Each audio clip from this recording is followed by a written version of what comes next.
And joining on the line, great to be chatting to him again from Route 33. We have got Trent. G'day, Trent. How are you today? Yeah, good. Thanks for having me. It is a pleasure. And firstly, how things been going? I think we spoke to you last year. So how's things been going since that you haven't been affected by COVID too much and all that? You've recovered through it all and survived, obviously, because you've got a new song out and all that. But have things been going well with you and the band? Yeah, absolutely. Obviously, last year was weird for anyone in any industry. Gigs and festivals were few and far between, which was a blessing in disguise, I think, in the fact that we spent a lot more time writing and in the studio. So all of that kind of come to fruition with, the release of these singles and obviously an album. So, yeah.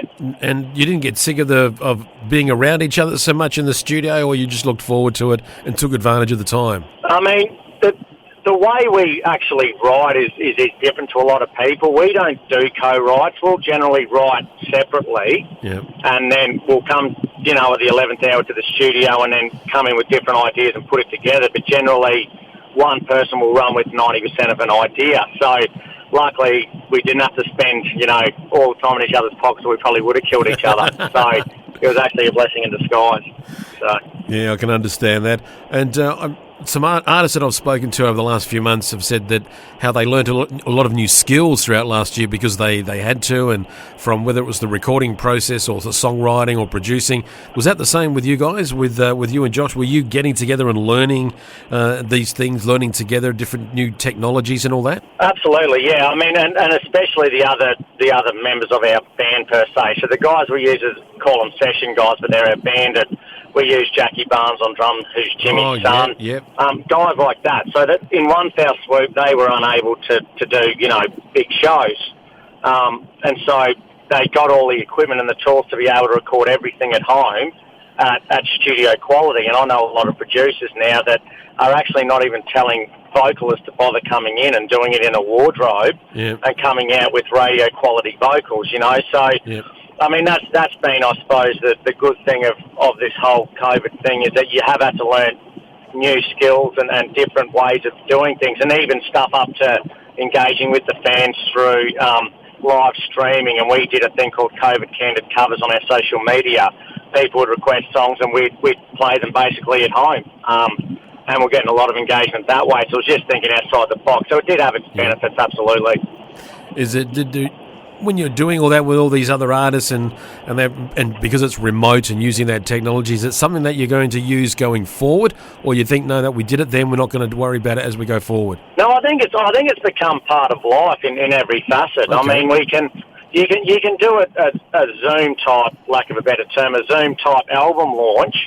And people from everywhere can go. You do an album launch in your hometown, well, only people in your hometown can go.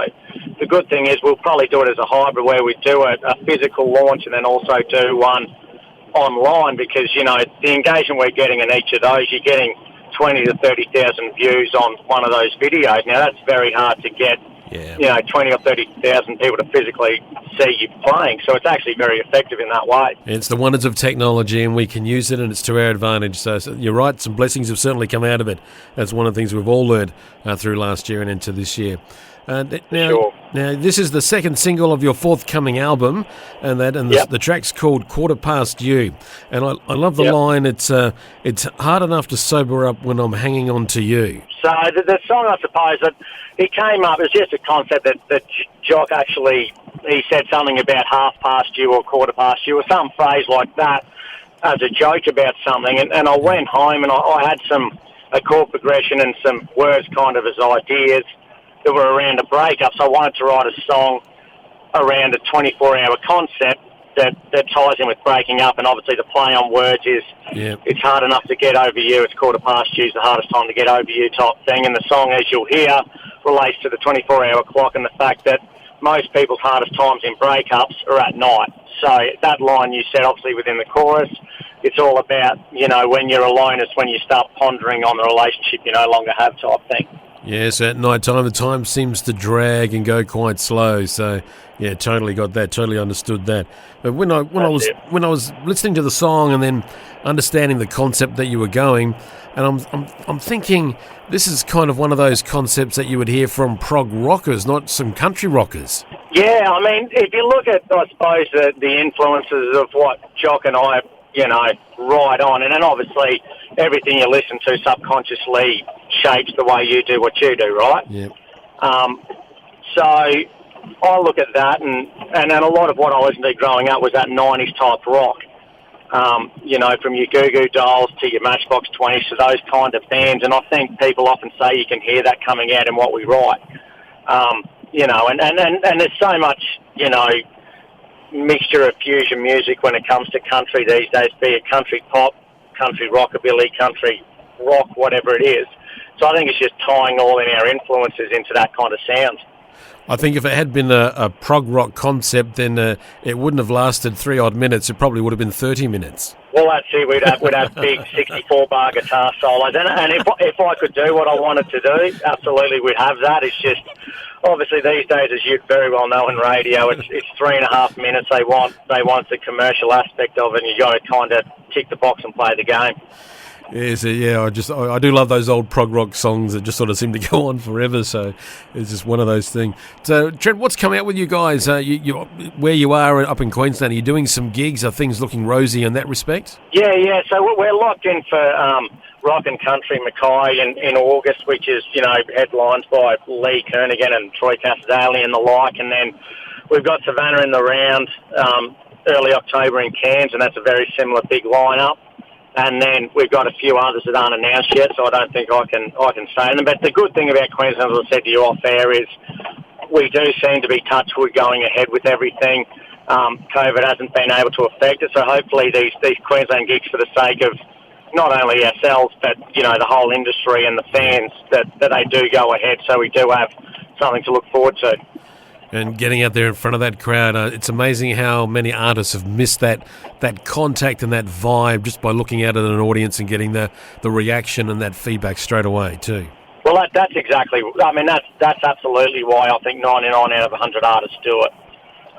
There's nothing better than playing with a full band on a big stage to a big crowd. That's why we all do it. It's seeing people enjoying what you've created is the reason why I do it anyway. So, because of what happened last year, when you're doing your gigs, are you sort of taking a moment just to savour the experience that you know how quickly it can be taken away? Absolutely, yeah. We did a thing called the Brookfield Show up in Queensland probably 3 weeks ago, and that's about 2,500 or 3,000 people. And in the middle of it, I did have one of those kind of stop-me moments just to go, remember this, because, last time I was on stage before COVID doing one of those, I took it kind of for granted.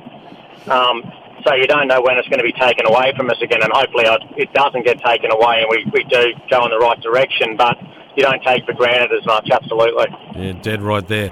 Well, Trent, what's happening with the album? We've got the second single now. The album's coming out later this year, I take it. So is there anything more you can tell us about it and any more music on the way? Yeah. So obviously there's 4 singles to this album. On that 4th single, we'll drop the whole album as well, so that should be about November. There's something pretty cool in the works for the 4th song. Without giving too much away, we've written a song, or Jock and I have written a song that's only using Aussie song titles, basically, and it talks about growing up in Australia in the 90s, and we only use big Aussie song titles like Cold Chisel, Jimmy Barnes, Daryl Braithwaite, etc. So we're hoping to do that, and we're hoping to do that with a few of the bigger Aussie artists. So we got some stuff in the works there. So hopefully that's something pretty exciting, and we're getting in the studio for that next week. All right, I'm looking forward to that. You've got me excited to hear that. I think that's going to be an absolute ripper, and coming out at November. I did think for a moment there you might be doing a Christmas song, but no, you're taking it up a notch. No, that's on the to-do list. We've got to do that, a Christmas song and a children's song. Those are the two that people seem to get into. Yes, well, I'm sure you'll get around to it without any doubt, and hopefully you'll be heading down our way at some stage as well too. Sounds good. No, absolutely. We want to get on the road on the back of the album, do some touring down the East Coast, and go down the bottom end and round to Adelaide and Perth and all those areas. It's just so much fun getting out on the road and meeting people and doing shows. Yes, you're going to love it. Well, Trent, it's been fantastic chatting to you as always. I look forward to future chats, especially with this Aussie song you're talking about. I'm looking forward to that later on. But we've got your current single here ready to go. If you could please introduce it for our Flow listeners, and please take care and stay safe too. Thanks very much. This is Quarter Past You by Route 33.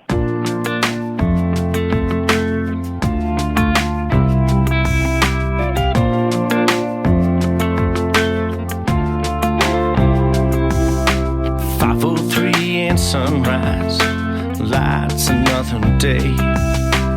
In this empty bed of mine, I roll the other way.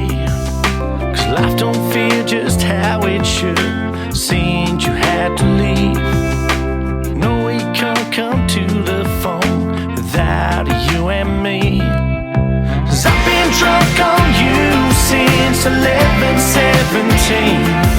12:32, I just see you staring back at me. 2:05, I just can't hide the way you make me feel. But the hardest time I'm ever getting through is a quarter past you. Is a quarter past you.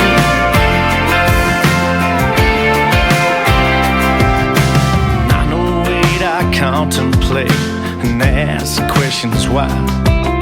What could I do? Just wanting to keep you in my life. Well, burnt that track, you won't look back. Why'd you have to leave? I can't move on, I'm not that strong. I'm trying hard to be. 'Cause I've been drunk on you since 11:17. 12:32, I just see you staring back at me. 2:05, I just can't hide the way you make me feel. But the hardest time I'm ever getting through is a quarter past you.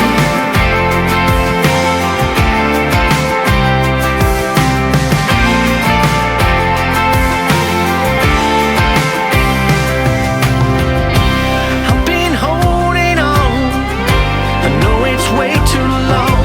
It's hard enough to sober up when I'm hanging over you. So I just keep on drinking till 11:17. 12:32, gotta stop you staring back at me. 2:05, I'll have some pride, forget the way I feel.